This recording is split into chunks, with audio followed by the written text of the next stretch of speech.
궁금한 게 너무 많으시잖아요. 그래서 제가 대표로 하나 더 물어볼 게 네. 있는데 스님이 워낙 강연을 많이 다니시면서 질문도 굉장히 많이 받으시잖아요. 근데 조금 이런 질문은 좀 삼가해줬으면 좋겠다 하는 질문이 있다면 뭐든지 자기 얘기를 해야 되는데 자기 얘기 안 하고 남 얘기하는 사람. 그런 질문은 조금 곤란하죠. 그러니까 다리에 침이 찔려서 아야 해도 이건 자기 얘기지 않습니까? 그런데 뭐 부처님이 어떠고 저떠고 하는 건 자기 얘기가 아니고 책에 있는 얘기지 않습니까? 남의 얘기, 책에 있는 얘기 이런 거 하면 대화가 조금 재미가 없죠. 나머지는 뭐 그것이 어떤 것이든 자기 고민이라면 뭐 어떤 얘기를 해도 괜찮고요. 근데 아마도 내가 성애하다 보니까 이제 부부 관계라든지 이런 성에 관계되는 질문을 할 때는 남이 보면 좀 이상하죠. 그건 좀 참고해 주시길 바라겠습니다. 오늘 정말 어떤 질문이 나올지 여기 계신 분들 정말 궁금한데요. 제가 이렇게 좀 쭉 둘러보니까 세대를 아우르고 좀 많은 분들이 오신 것 같은데 요새 20대들 참 힘들죠. 네, 오늘 참 그런 고민들도 많을 것 같은데 스님이 아마 시원하게 풀어주시지 않을까. 네, 스님 어렸을 때 꿈이 과학자셨다고 들었어요. 네네네. 물리학자가 네. 되셨어도 되게 잘 저는 어울리실 것 천문학자는 같아요. 물리학자가 되고 싶었어요. 중학교 때는. 근데 어쩌다 보니 이렇게 됐어요. 그러면은 출가하는 스님은 언제쯤 하신 건가요? 네, 고등학교 1학년 때 학교 옆에 절이 있어서 이제 거기 스님을 뵙고 즉 스승님이 되셨죠. 이제 그분을 뵙고 우여곡절 끝에 이렇게 들어오게 됐습니다. 출가를 혹시 결심하신 이유나 뭐 뭐 특별한 특별하게 계기나? 뭐 계기는 없고요. 그분이 던지는 질문에 제가 막혔습니다. 그때가 시험 기간이에요. 저녁 예불에 참가해서 좀 시험 좀 잘 치게 해달라 이런 마음으로 기도를 하고 나가는데 근데 그분이 저를 불렀어요. 학생 이리 와봐 이렇게 불러서 제가 조금 겁이 덜컥 났어요. 왜 그러냐면 그분은 한번 얘기를 하면 굉장히 오래 했어요.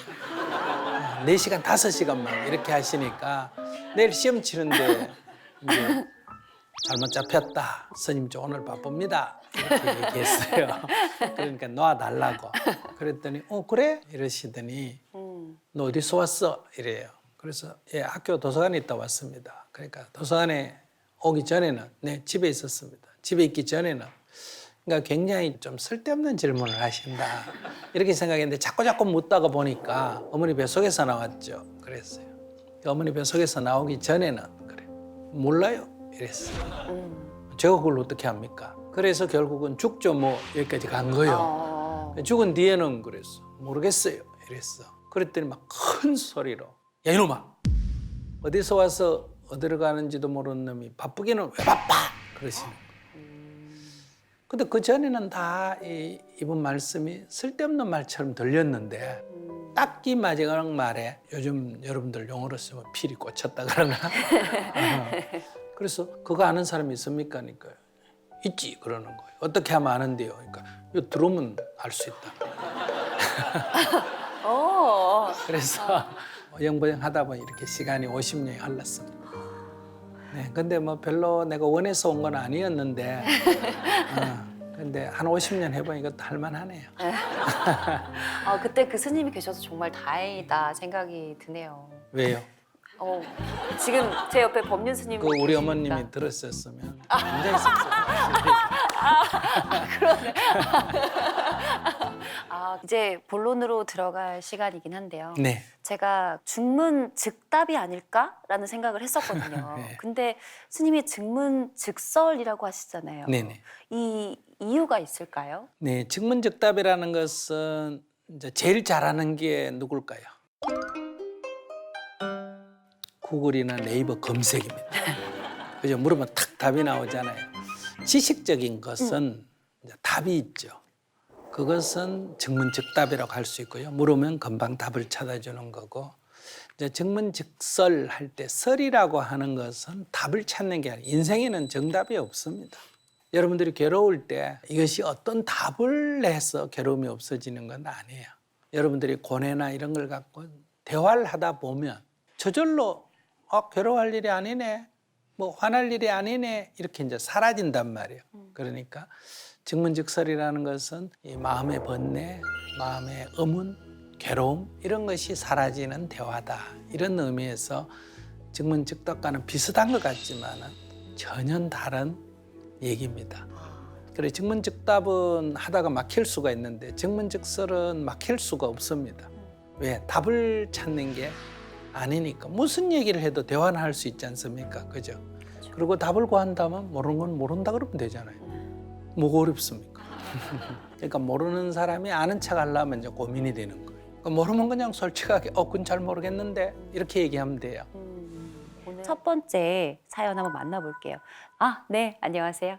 안녕하세요. 제 이름은 천수영입니다. 어떤 고민이 있으실까요? 네, 저는 미국에서 10년간 유학을 하고 제가 뉴욕에서 6년간 일을 하면서 투자은행 그리고 컨설팅 회사에서 오랫동안 일을 했고 그곳에서 다양한 인종과 부딪히면서 성과주의로 살다 보니까 너무 지치고 이렇게 우울감도 오고 했습니다. 그래서 더 고성과를 내려고 저는 정신과에 가서 각성제를 받아서 더 고성과를 내려고 먹고 또 집에 오니까 각성제의 역할 때문에 잠이 오지 않아서 또 수면제를 먹고 자야 되는 상황이 왔습니다. 그러다 보니까 자기가 좋아하는 일 그리고 가치가 있는 일, 자기가 잘 할 수 있는 일 세 가지가 다 만족된 상태가 오지 않더라고요. 그래서 이제 그게 쌓이고 쌓여서 아, 이 세 가지를 아직 찾지 못했구나. 그래서 지금 최근에 한국에 입국을 했습니다. 그래서 문제는 이 소명이라는 것이 과연 존재하는 것일까요? 이게 존재한다면 어떻게 찾을 수 있는 것인지 궁금해서 나왔습니다. 예, 소명이라는 것은 없습니다. 자기가 만듭니다. 인생에서 어떻게 살아야 된다고 정해진 길은 없고 어떤 사명, 소명이라는 것도 없습니다. 그러나 내가 의미를 부여하는 거죠. 깨달아야 되겠다는 의미를 수행자들은 부여하고 부자가 돼야 된다는 의미를 부여할 수도 있고 자기가 의미를 부여하는 거예요. 그러니까 본래 주어진 의미는 없습니다. 자기가 의미를 부여하고 그 의미 따라 살아가는 것뿐이지. 근데 그게 자기가 힘들면 그만두면 돼요. 원래는 없는 거니까. 근데 지금 지쳤다는 거는 거기에 너무 집착됐다는 거예요. 그러니까 오히려 내려놓고 편안하게 좀 지내보는 게 좋아요. 너무 욕심이 좀 많은 것 같아요.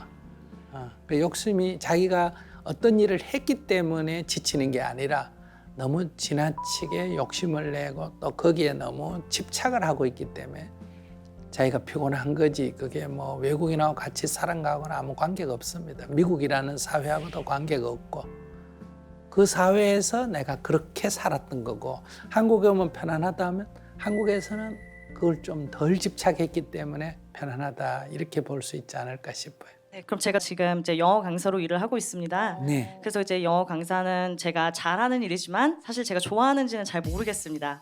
그리고 제가 지금 음악도 작곡을 하고 있는데 이거는 제가 좋아하는 일은 확실하지만 제가 잘 할 수 있을지 이게 정말 생업이 될 수 있을지는 모르겠습니다. 제가 결국에 답이 보일 때까지 하나를 추구할 그 순간이 올 때까지 계속 그냥 세 가지를 다 해야 되는 것입니까? 우선 잘하는 일을 해야 생활이 될 거 아닙니까? 그래서 인생을 사는 데서 제일 첫 번째 해야 할 일은 무엇이든지 해서 인생이 자립이 돼야 됩니다. 남의 의지에서 사는 거는 생명 현상에 맞지가 않거든요. 그리고 좋아하는 일, 작곡은 이제 취미로 하는 거예요.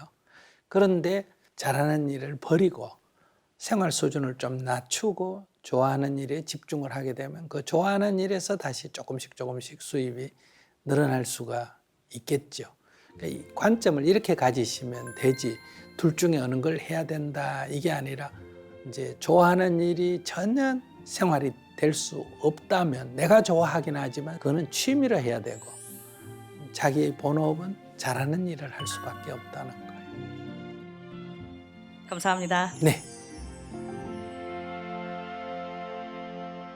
안녕하세요. 자기소개. 네, 저는 천안에서 온 장윤진이라고 합니다. 네. 저는 계속해서 제가 좋아하는 일을 가지고 살다가 이제 20대 후반에 뒤늦게 돈을 벌어야겠다고 생각해서 이제 취업 전선에 뛰어들었어요. 네. 그래서 좋아하는 일을 가지고 직장을 얻었는데 제가 2개월 만에 그만두게 되었습니다. 이제 그 이유가 제 주 업무보다 외적인 일에 너무 많이 동원이 되더라고요. 근데 그것도 약간 풀 뽑기라던가 아니면 풀 네. 무슨 일을 하시는데 풀 아, 뽑기를 시키셨을까요? 이제 도자기를 만드는 일을 하는데 그 직장은 이제 체험관이어서 아무래도 관광지다 보니까 환경이 좋아야 되잖아요. 그러니까 잡초가 자라면 이제 잡초를 뽑고 뭐 아니면 뭐 외부 손님이 오시면 쫓아가서 이제 인사를 해야 되고 아니면 뭐 사진 촬영에 동원이 된다던가 이제 그런 일이 반복이 되면서 이제 의문이 생기더라고. 이게 정말 다른 직장인들도 다 이걸 겪는 것인가? 제가 좀 너무 뒤늦게 직장을 가져서 이해를 할 수 없는 건가? 제가 이 상태에서 이것도 견디지 못했다면 혹시 다른 직장에서도 결국 못 견디지 않을까? 어디까지 견딜 수 있을지 그런 걸 좀 물어보고 싶습니다. 성질이 좀 더러운 것 같아요. 욱하는 성격이 있어서 뭐 도자기 굽다가 풀 뽑다가 뭐 오면 인사하고 그래야지. 자기가 직장 생활을 잘할 수 있는지 아닌지는 한 5번쯤 이렇게 들어갔다 나왔다 해보면 되지. 그거 지금 물을 일은 아니고 이제 한번 거기 가서 2달 있다가 나왔다, 2년 있다 나왔다 이러면 또 다음 직장에 한번 가보고 다음 직장에 한번 가보고 한 5군데쯤 가보면 자기가 스스로 판단이 서요. 아, 5군데 다 내가 못 견뎌가 나오면 직장이 문제라고 하더라도 사실은 내가 문제다. 직장이 문제라면 이 세상에 직장 다니는 사람이 한 명도 없어야 돼. 그러니까 이거는 내도 문제가 있다. 이렇게 자기 점검하는 기회가 되고 그다음에 이 직장에 가보니 진짜 부당한 것 같은데 저 직장에 가보니 아무 문제가 없더라 할 때는 그 직장에 좀 문제가 있다고 볼 수도 있겠다. 반드시는 말할 수 없고요. 그러면 내가 그 2번째 직장이든 3번째 직장에 그냥 다니면 되잖아. 그죠? 별 문제가 없으면. 근데 간 데마다 다 문제가 있어 보인다면 자기가 좀 문제다. 저는 그렇게 생각해요. 이제 우리는 늙어서 아마 그럴지 몰라요. 왜냐면 우리는 분업화되기 전에 살았기 때문에 이런 생각을 하고 젊은이들은 분업화된 세상에서 살았기 때문에 왜 나는 이 일하러 왔는데 저 일 해야 되느냐 이런 생각을 해서 이건 좀 세대 차이 또는 경험 차이일 것 같아요. 제가 또 하나 이제 여쭤보고 싶은 게 혹시나 상사에서 저한테 이제 말을 했을 때 제가 상처가 되는 말이나 뭔가 좀 무례하다 싶은 말이 들어올 때가 있어요. 그럴 때도 그냥 제가 그래 저 사람은 저런 사람이다 하고 그냥 받아들이고 그냥 제 마음을 다스려야 되는 건지 아니면 제가 한 번쯤 이렇게 들이받아야 되는 건지 그건 눈치껏 해야 돼요. 근데 이렇게 쭉 지켜보니까 이게 도에 지나치다. 그러니까 이 노동 법규에 지나치다 하면 고발을 해야 되고 그건 이미 사회적으로 일반화된 거니까 그것은 이제 고발을 해서 시정을 해야 돼요. 그게 아니면 어때요? 아이고 직장이 여기만 있나? 안녕히 계세요 하고 다른 직장에 가야 되고 근데 이제 상황에 따라서 할 수 있지 그걸 딱 정해놓고 할 수는 없어요. 예를 들어서 뭐 직장에 취직을 했는데 상사가 커피 한 잔 가져와라 그래요. 그건 처음부터 내가 커피 갖다 주러 여기 왔나? 이렇게 하면 이게 정당한 말이기는 하지만은 현재 사회에서 성질더럽다 소리를 듣기가 쉽다는 거예요. 그러니까 공손히 한 잔을 갖다 주는 거예요. 근데 그 다음 또 시킨다. 그러면 이제 문제 제기를 해야 되겠죠. 커피는 자기 손으로 갖다 먹으면 어때요? 이렇게 문제 제기를 부드럽게 해보는 거예요. 아, 근데 가져와! 이렇게 생각하면 이제 그건 제 일이 아닙니다. 이렇게 하는 방법도 있고 그렇게 딱 원칙을 이제 조용히 하는 방법도 있고 하나는 네 하고 가져와서 커피를 가져와서 어머머 하고 딱 엎어버리는 거예요. 그리고 옷 다 버려 아이고 이거 어떡해요 하고 위에 가져와서 막 닦고 새로 갖고 올게요 이래야 돼. 그래 다음에 2번만 엎어버리면 절대로 안 시켜요. 약간 삶을 유머스럽게 사는 거예요. 너무 이렇게 경직되게 옳고 그러고만 따지지 말고 약간의 이제 재미로 이렇게 해가지고 만들면 이게 풀리거든요. 근데 여러분들이 주로 경직돼 있기 때문에 인간관계를 자꾸 이렇게 갈등 관계로 푼다는 거예요. 거기에 맞춰서 적절하게 대응하는 게 필요하지 않을까. 우리가 세상을 산다는 게. 왜냐하면 사람이 똑같지가 않기 때문에 그래요. 이게 똑같으면 얼마나 좋겠어요. 내 생각하는 거하고 다른 사람 생각하고 똑같으면. 근데 이게 다 다르기 때문에 어떻게 정해놓고 해야 된다 이런 건 없습니다. 근데 우리가 사는 데는 법규에 해당은 안 되는데 부당한 게 많아요. 그러니까 이런 것들은 이제 어떻게 적절하게 이거를 개선할지 수용할지는 그 사람의 상태, 나의 상태, 직장의 이익이 또 어느 정도 있느냐 이것도 관계 있죠. 조금만 그런 거는 좀 수용하면 이익이 많다 할 때는 너무 성질대로 살면 안 되고 안 그래도 그만두고 싶은데 그런 게 있다 이러면 어때요? 한번 해보는 거죠. 한번 도전해 보는 거예요. 그것도 또 조건에 따라 다 다르다는 거예요. 그러니까 일률적으로 말할 수는 없다.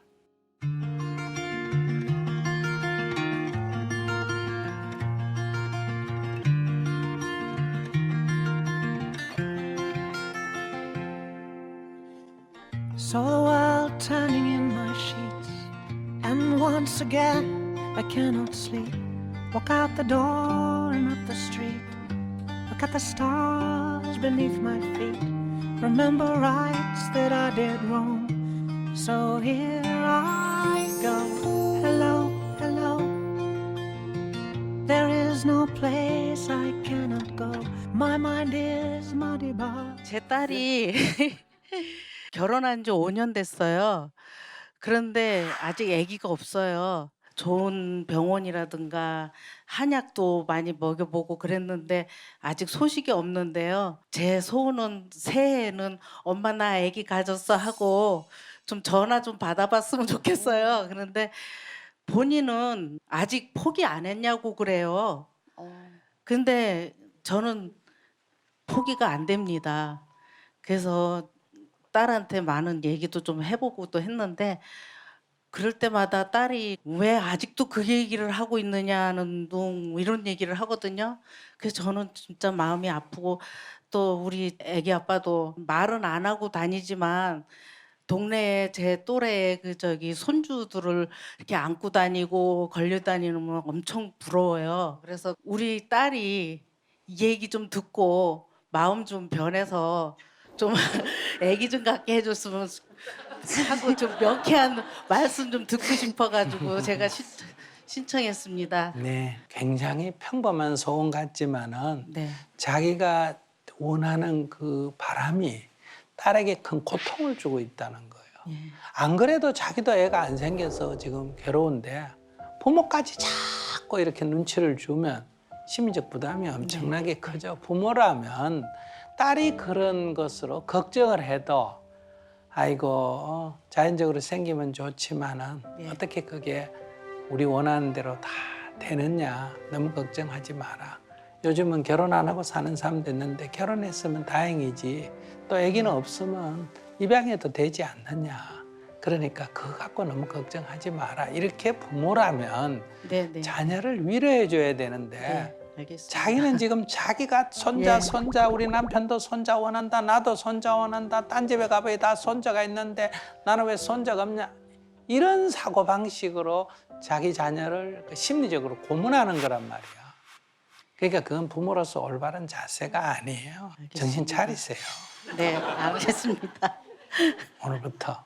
예. 알았죠? 가서 위로 많이 하겠습니다. 뭐 위로까지 안 죄송합니다. 해줘도 돼.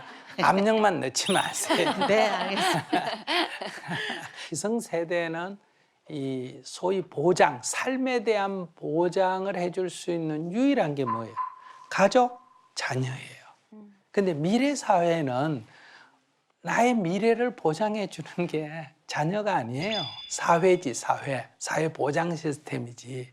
캐나다 같은 데는 그게 잘 돼 있으니까 제가 강의 가면 노인분들이 항상 저한테 하는 말이 스님, 효자에도 정부보다 더한 효자가 없습니다. 나보고 이래. 사회보장대조가 잘 돼 있으니까 모든 걸 다 정부가 해주지 자녀에게 의지하는 이런 사람은 없어요. 그러니까 우리 사회도 지금 그런 쪽으로 가거든요. 그러니까 과거에 살은 사람은 사회가 정부가 아무것도 안 해주고 오직 후손에 의해서만 보호받는 이런 오랜 삶을 살아왔기 때문에 자꾸 저런 걱정을 하게 되는 거예요. 그러니까 세상이 바뀌고 있다는 걸 받아들이셔야 돼요. 제가 여쭤보고 싶은 질문은 제가 사람을 바라볼 때 옳고 그름의 관점에서 벗어나서 있는 그대로 바라보고 싶은데 그렇게 하려면 어떻게 해야 되는지 궁금합니다. 자기가 벌써 부처님 된 수준이에요. 자기 나름대로 기준으로 보고 세상을 볼 수밖에 없어요. 모든 사람이 다. 저도 제 기준을 가지고 세상을 보듯이 모든 사람이 다 자기 기준을 갖고 세상을 봅니다. 다만 그것을 지나치게 고집은 하지 마라. 사람마다 그게 다 다른데 내가 그렇게 보는 것까지는 괜찮은데 그걸 고집은 하지 말라는 거예요. 제가 좀 고집을 해서 좀 고집을 네. 하면 이제 괴로워지지. 이제 화가 나든지 짜증이 나든지 미워지든지 이렇게 되지. 그럼 누구 손해다? 제 손해죠. 예. 그 손해를 견딜만 하면 그렇게 하시고 손해가 너무 크다 하면 이제 그만두셔야지. 근데 제가 한 번 싫은 사람은 되게 끝까지 싫어하는 경우가 많더라고요. 네네. 괜찮아요. 뭐. 근데 손해가 크지 그럼 인간관계에서 손실이. 그게 뭐 나쁘고 좋은 문제가 아니라 그러면 내가 손실이 크다는 거예요. 내 손실을 스스로 자초하는 것은 나쁜 사람이 아니라 바보 같은 사람이지. 근데 내가 크게 걱정 안 하는 거는 바보 같은 짓을 하는 이유도 손해를 감수할 만한 범위 아니니까 할까? 도저히 감당을 못 하는 데까지 할까? 할 만하니까 하는 거예요. 즉 그렇게 지 성질대로 살고도 어때요? 아직 살만하니까 그렇게 하는 거니까 괜찮아요. 근데 이제 피해가 자꾸 커지면 이제 자기가 이래서는 안 되겠다 이렇게 이제 소위 자각이 일어나요. 각성이 일어나요. 그래야 이제 변화가 시작이 돼요. 지금은 제가 어떤 얘기를 해도 변화가 잘 안 일어납니다. 그래도 그렇지. 그럴 수가 있어. 이게 딱 내면 무의식 세계에 깔려 있기 때문에. 아직 제가 살만한 것 같습니다. 그래? 살아보세요, 더. 감사합니다. 전 중학교 1학년 딸을 둔 엄마입니다. 네. 스님께 혼날 걸 각오하고 너무 혼내는 사람이에요. 딸이 아니 아까 따끔하게 혼나셨다고 그러셔서 혼나신 분들이. 사춘기 딸이 있는데요. 네. 이제 딸이 사춘기가 오니까 자꾸 말투가 이제 툭툭거리거나 그런 말투를 하거나 뭐 부정적인 단어들 뭐 싫어 안 돼 뭐 그런 말들을 너무 많이 해서 싸움으로 이어지는 경우들이 또 많이 있고 그래서 둘 다 이제 스트레스를 자꾸 받게 되는 거예요. 그래서 좀 어떻게 하면 이 관계를 좀 잘 지낼 수 있을지. 사춘기라서 애가 엄마한테 자꾸 반대하는 의견을 낼까? 애가 말을 안 들으니까 사춘기가 왔나 이 생각이 들었을까? 사춘기가 오면서 조금 그런 말투들이 많아졌어요. 여러분들은 애가 말을 잘 듣다가 안 듣기 시작하면 얘가 사춘기가 왔나? 초등학교 6학년이 그러면 우리 아이는 사춘기가 너무 빨리 왔습니다. 이러고 고등학교 가서 그러면 좀 늦게 왔다 그러고 또 나이가 들어서 몸이 좀 찌부둥하면 갱년기가 왔나? 물론 사춘기도 있고 갱년기도 있지만은 이런 관점에서 보는 건 옳지 않고요. 이렇게 생각해 보세요. 아이라는 건 뭐예요? 어른의 말을 듣고 어른을 따라 배우지 않습니까? 그죠? 그런데 계속 엄마 말을 잘 들으면 얘가 앞으로 이 사회에 나가서 잘 살까요? 잘 못 살까요? 잘 못 살 것 같아요. 그래요. 그러니까 자기가 판단하고 자기가 생각할 줄 알아야 된다는 거예요. 근데 엄마 말만 늘 듣고 잘 듣고 살던 아이는 밖에 나가 다른 사람 말도 그대로 따라 들으면 노예처럼 되겠죠. 그러니까 다른 사람의 얘기를 듣고도 반대 의견도 낼 줄 알고 자기 의견을 주장할 줄도 알아야 될 거 아니에요. 그걸 지금 집에서 연습을 하는 거란 말이에요. 엄마 의견에 반대도 해보고 자기 의견도 내보고 고집도 해보고 그러니까 지금 아주 정상적으로 잘 자라고 있는 중이에요. 그러니까 그거를 내 말 안 듣는다고 갈등을 일으키는 거는 엄마가 아이를 자립시켜 주려는 생각이었고 귀여운 아이만 생각하지 어릴 때는 귀엽고 돌봐줘야 되지만 이제 이 아이에게 엄마가 해야 할 일은 자립을 시켜야 돼요. 자기가 생각하고 자기가 책임지고 이런 거를 할 수 있도록 도와줘야 되거든요. 그러니까 이제 그걸 엄마 앞에서 이제 연습을 한단 말이에요. 엄마 의견도 반대도 하고 지 고집도 하고 그럴 때 좀 지켜봐 주는 게 필요해요. 아, 우리 아이가 잘 크고 있구나. 자기 생각도 있구나. 자기 주장도 있구나. 이렇게 아주 대견하게 얘기해야 돼요. 5살이 벌써 그러면 안 되는 거죠? 저희 집은 벌써 5살 자립을 하려고. 그리고 아이들이 엄마 말을 잘 듣는 게 꼭 좋다 이렇게 생각하면 안 돼요. 그래서 남을 때리거나 하는 건 안 된다. 남의 물건을 뺏거나 훔치는 거 안 된다.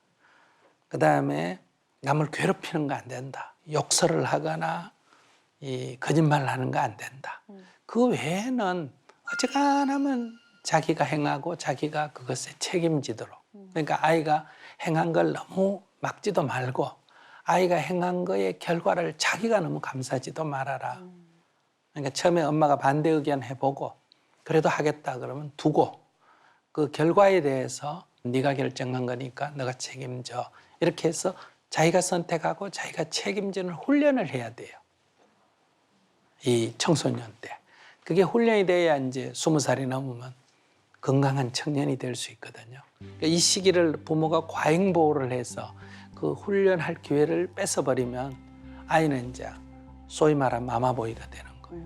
늘 뭐든지 엄마한테 의지하고 이렇게 되거든요. 부모는 자식이 시행착오를 거듭하는 걸 싫잖아, 그죠? 실패하는 거를 막아주려고 한단 말이에요. 근데 실패를 하고 그 아픔을 느껴야 그게 자기게 돼요.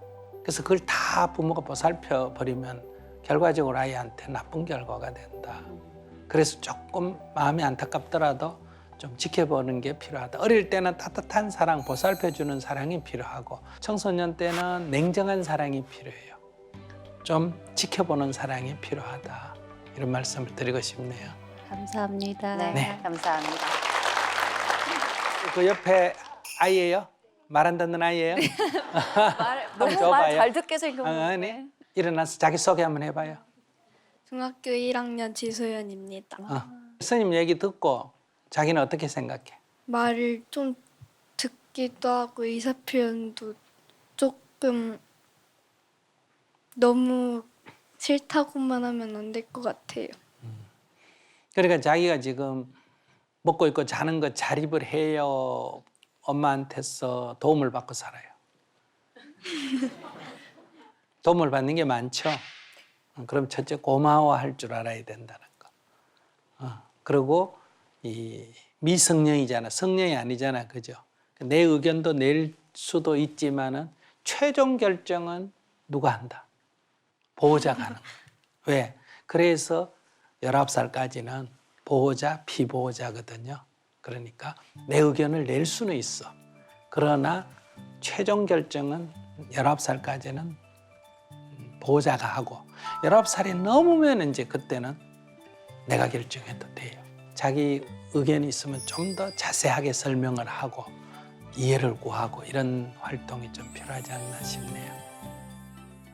뭐 시대별로 여러 가지 또 고민이 좀 약간 차이가 있을 수 있겠지만 가시면은 좀 가장 많이 하는 질문들이 어떤 질문들이 좀 있을까요? 한마디로 지가 원하는 대로 뭐가 안 되니까 네. 고민이 생기잖아요. 자기 원하는 결국은 대로 그겁니까? 자기 원하는 대로 연애가 안 되든 자기 원하는 그렇죠. 대로 뭐 결혼이 공부가 안 되고. 공부가 안 되든 뭐든지 첫째는 자기 원하는 대로 안 돼서 생긴 문제고 두 번째는 이제 지 성질대로 살라 그러잖아요. 지 성질대로 하는데 그게 이제 잘 안 돼서 결국은 그거네요. 생기는, 예, 그건 뭐 추정이 그래요. 근데 대다수 따로 정리해 보면 인간관계라고 주류라고 볼 수 있죠. 그것이 뭐 부부든 부모 자식이든 회사에서의 관계든 이런 인간관계가 제일 많고 부모들은 자식이 원하는 건 못 해준다 또는 자식은 부모 원하는 건 못 해준다 이런 고민을 많이 하는데 어떤 일이든 다 그래요.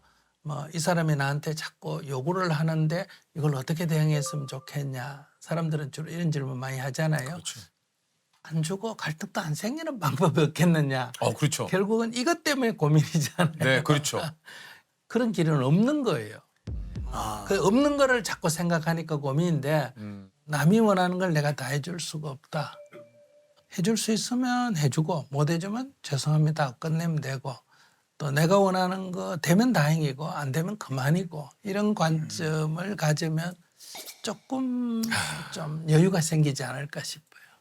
그다음에 이제 건강 이런 거고 요즘은 이제 젊은 사람들은 이제 뭐가 고민인지도 모를 정도로 머리가 복잡한 사람이 많습니다. 본인이 말을 해도 자기가 지금 무슨 말을 하는지도 모르면서 맞아요. 아무튼 힘든다. 답답하다. 그러니까 한마디로 답답하고 이게 힘들다. 인생을 행복하게 살려고 하는 일 아닙니까? 맞습니다. 행복하고 살려고 하면서 괴롭다 그러면 모순이잖아요. 그 주변의 기대, 뭐 또 주변의 시선, 뭐 사실 그런 거 없이 살아갈 수는 없습니다만 또 한편으로는 그런 거로부터 내 스스로를 또 약간은 비켜가서 내 스스로 인생, 내 생각대로 사는 게 그게 참 또 굉장히 중요할 것 같아요. 혹시 스님께서는 화를 안 내십니까? 왜 안 내요? 내시는 경우도 있으세요? 예. 네.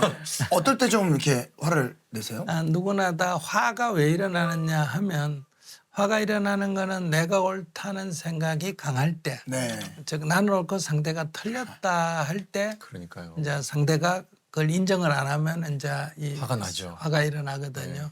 그러니까 이제 자기에 사로잡힌다 그러죠.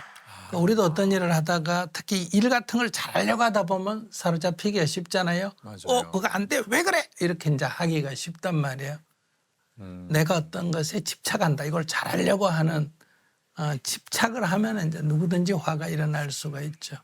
그러면 이제 그걸 자기가 오래 간직하고 있으면 자신의 건강이나 손해잖아요. 그러니까 내가 사로잡혔구나 하고 이제 금방 내려놔야 되는. 이게 참 진짜 오늘 이게 스님이 나오셔가지고 참 저희한테 이렇게 새겨들어야 할 얘기. 그러니까 나에게 내 스스로 사로잡힌다. 막 그렇잖아요. 내가 아는 세상이나 내가 아는 것이 그냥 다 이건 확실해. 남의 의견 막 이런 것들. 이게 또 좀 와닿네요. 맞네요. 그게 요즘은 이제 사람들이 스트레스가 좀 많고 그렇죠. 화가 많고 짜증이 많은 이유는 이 유튜브를 많이 보지 않습니까? 그러니까 유튜브에 이제 알고리즘이 있어가 자기가 하나를 보면 그 비슷한 것만 계속 추천을 나오니까 이제 그걸 자꾸 보다 보면 자기 세계에 갇히죠. 갇히게 되는 거예요. 그러니까 이제 노인들과 젊은 세대도 자기들 것만 보니까 갈등이 생긴다든지 생각이 자기가 옳은 것을 방어하려고 하는 쪽으로 자꾸 이렇게 강하게 집중이 됨으로 해서 이제 본인은 거기에 대해서 확신이 있기 때문에. 그러니까요. 자기에게 사로잡히는 것이 이게 뭔가 미디어 환경이 바뀌어가면서 이렇게 진짜 새로운 막 어떤 미디어 뭐 플랫폼이라든가 여러 가지가 뭐 생겨서 사실 뭔가 세상의 다양한 일을 또 알 수 있지만 네. 그만큼 자꾸 그 어떤 추천 알고리즘을 따라가다 보면 그렇죠. 내 스스로 어떤 스스로에게 좀 갇히는 이런 것들을 좀 경계해야 될 진짜 그런 세상인 것 같아요. 맞습니다, 진짜. 아니 저희도 이제 나오시는 분들께 가끔 이제 고민을 여쭤보기도 네. 하고 합니다만 뭐 저희가 이제 현장에서 뭐 이렇게 답을 드리거나 할 수는 없잖아요. 이게 사실 어려운 일이고 그래서 지난 한 해 동안 많은 분들이 공통적으로 저희 프로그램에 나오셔가지고 얘기했던 네. 질문 3개를 저희가 좀 발췌를 해서 네네네네. 한번 오늘 스님이 나오셨으니까 답을 한번 스님께 한번 여쭤보도록 하겠습니다. 첫 번째입니다. 나이 들며 찾아오는 변화가 고민이다. 몸도 마음도 건강하게 나이가 들어가려면 어떻게 하는 것이 좋을까? 이런 고민들 많이 좀 얘기를 하셨거든요. 네. 변화 자체는 고민거리가 아닙니다. 예. 변화하는 세상에 살면서 변화하고 싶지 않는 생각을 하니까 그렇죠. 그러니까 고뇌가 발생을 할 수밖에 없지 않느냐. 즉 늙을 수밖에 없는 존재인데 안 늙고 싶다든지 그렇죠. 병들 수밖에 없는데 병이 안 들고 싶다든지 하는 이런 생각을 하니까 이제 그 사이에서 고뇌가 생기고 갈등이 생기는 거거든요. 결국은 내 마음을 바꿔야겠네요. 그게 마음을 바꾸기보다는 우리는 시간이 흐르는데도 변하지 않는 영원한 것이 있다고 보통 생각을 하는데 시간이 흐르는데 변하지 않는 것은 없다 하는 게 이제 불교 용어로는 재행무상이다, 무상이다 이렇게 말하는데 일체는 다 변화한다. 이게 진실이라는 거죠. 즉 사실을 받아들이면 뭐 고뇌할 일은 아니라는 거죠. 이제 변화에 어떻게 대응할 거냐 하는 건 물론 남았습니다. 그러니까요. 이게 사실 받아들여야 될 것을 받아들여야 되는데 그걸 받아들이지 못할 때 힘들죠. 네. 네, 맞습니다. 일과 가정, 나에 대한 밸런스를 잘 잡는 방법은 무엇인가요? 아 정말 많은 분들이 또 이거 뭐 일과 가정 이게 참 밸런스 참 일하고 가정생활하고 두 개 다 같이 이렇게 잘 해나가는 게 사실은 쉽지 않거든요. 특히 엄마 입장에선 더 맞아요. 그런 것 같기도 해요. 그래서 정말 쉼없이 바쁘게 살았던 것 같아요. 그러니까 저도 그게 요새 제 숙제 중에 하나인 게 제가 워낙 일하는 것 너무 좋아하고 사랑하다 보니까 이게 사실 일도 계속 꾸준히 하려면 재충전을 할 방법을 잘 알아야 되는데 그걸 잘 모른다는 걸 이번에 알았어요. 그래서 참 어렵죠. 쉽지 않죠. 예. 어떤 밸런스를 잡는다는 것은 이론적으로는 간단합니다. 이쪽으로도 치우치지 않고 저쪽으로도 치우치지 않는다. 네. 똑바로 가면 된다. 그 참 어렵죠. 이러면 되는데 쉽게 얘기하면 이쪽 저쪽에 기둥을 세우고 밧줄을 매달고 균형을 딱 잡아가 똑바로 가면 된다. 이 말은 딱 한마디인데 네. 실제로 올라가면 안 되잖아요. 안 되죠. 흔들리고 예. 그러면 불가능하냐? 불가능은 아니잖아요. 그러면 쉽냐? 쉬운 건 또 쉬운 건 아니에요. 아니죠. 그러면 가능은 한데 어렵다 이 그렇죠. 얘기잖아요. 가능한데 어렵다는 것은 많은 연습이 필요하다는 거예요. 그러니까 이런 경우는 이렇게 몇 번 균형을 잡아보면 되거든요. 일을 조금에 집중했더니 가정에 문제가 있다 하면 일을 조금 템포를 늦추고 가정에 조금 집중하고 가정에 조금 집중하니까 일이 조금 안 된다 하면 다시 가정을 조금 줄이고 일을 늘려보고 몇 번 해보면서 스케이트를 어떻게 잘 탔냐 처음에는 어떻게 탄다고 배우지만은 연습을 해야 되잖아요. 그렇죠. 자기가 그런 느껴야죠. 것처럼 이렇게 이걸 연습으로 생각하면 되는데 이렇게 한 방에 딱 가는 방법이 없느냐 자꾸 이런 생각을 하기 때문에 맞네요. 자꾸 어려워진다는 거예요. 그런 뭐 진짜 한 방에 해결할 수 있는 묘수라는 게 없어요. 그게 있겠습니까? 없어요. 예. 그런 건 없어요. 그냥 무거운 게 있으면 들려면 힘이 좀 드는 거고 내가 힘 안 들이고 들려면 작은 걸 집으면 되고 내가 큰 걸 들고 싶으면 힘을 좀 들여야 되고 그런 거지. 큰 건 들고 싶고 힘은 안 드는 방법은 없습니까? 자꾸 이런 거는 그 방법의 문제가 아니라 욕심의 문제라. 근데 그런 질문 자체도 또 우리가 뭘 해야 된다 하는 게 전제돼 있거든요. 인생에는 해야 되는 것도 없고 안 해야 되는 것도 없어. 뭘 해야 되고 안 해야 되고의 이전 단계로 들어가야 돼. 이전으로. 지금 어떤 상태에 있느냐를 알아차림, 자각이 중요하다. 그러니까 내가 안 졸아야 된다가 아니라 내가 졸리면 지금 졸리는 상태에 있다. 화가 나야 된다, 나야 된다가 아니라 지금 화가 나면 내가 화가 난 상태에 있다는 걸 자각하는 거예요. 자각을 하게 되면 그 다음 자각 이후에 그 다음에 선택인 거예요. 내가 화가 났다 하는 걸 자각하면 이 화를 낼 건지 안 낼 건지를 내가 선택하는 거예요. 근데 우리는 나도 모르게 화를 내버리잖아요. 그러니까 이게 자각이 돼야 선택의 책임을 내가 질 수 있는데 우리는 자각을 못하기 때문에 어떤 일을 엄격하게 자기가 선택해놓고는 책임을 안 지려고 그래요. 고민이라는 말을 우리는 두 가지로 나눌 수 있습니다. 하나는 내가 뭘 모른다는 거고요. 네. 두 번째는 괴롭다는 거예요. 그러니까 뭘 모르면 전문가한테 물으면 됩니다. 저도 모르는 게 엄청나게 많으니까 뭐 몸이 아프면 의사한테 물어야 되고 뭐 농사 짓다 물으면 전문가한테 물어야 되고 이렇게 물으면 되고요. 그다음에 이제 괴롭다 하는 거는 이제 자기에 대한 사로잡힘. 근데 자기도 괴로워하지만은 금방 자기가 사로잡혔다는 걸 자각하고 또 벗어나고 마치 다치면 자기가 치료해서 하듯이 이렇게 이제 자기 정화를 해나가면 된다. 요 세 번째 질문입니다. 결혼하고 싶은데 짝을 찾는 게 쉽지 않아 고민이다. 내 운명의 짝은 어디에 있을까? 네. 뭐 고민이라면 세호 씨 결혼식에서도 많이 느꼈지만 너무 부러웠어요. 네. 아 진짜요? 너무 부러웠어요. 그래서 언젠간 만나지 않을까, 어딘가는 있겠지, 그런 운명론자라서 아직도. 운명의 짝은 눈을 약간 낮추는 데 있습니다. 맞습니다. 그래. 지당하십니다. 그래요. 네. 뭐 답이 금방 나왔네요. 예, 운명의 짝이라고 정해진 것은 없다. 없다. 내가 괜찮네 하면 그 사람은 또 딴 사람 보고 괜찮네 이렇게 되거든요. 그러니까 내가 약간 낮추면 나를 쳐다보는 사람도 굉장히 많습니다. 자, 작년에 제가 이제 결혼을 하게 작년에 됐습니다, 결혼했어요. 스님. 그래서 하다 보니까 다른 것보다 너무 행복하고 좋은데 이제 내가 진짜 어른이 되어가는 건가라는 생각을 하게 됐어요. 그래서 어른 준비를 좀 어떻게 해야 되는지가 좀 궁금합니다. 어떻게 어른을 맞이해야 되는 건지가. 그 결혼 생활은 혼자 사는 게 둘이 사는 거 아니에요. 그럼 두 사람이라는 거는 입맛도 다르고 취향도 다르고 믿음도 다르고 다를 수가 많잖아요. 그렇죠. 그렇기 때문에 딱 맞는 사람이 이 세상에 없습니다. 나밖에 없어요. 나 같은 사람이 이 세상에 나 하나밖에 없다. 결혼을 해놓고도 자기 식대로만 하려고 그러면 이건 아직 결혼을 할 준비가 안 된 사람.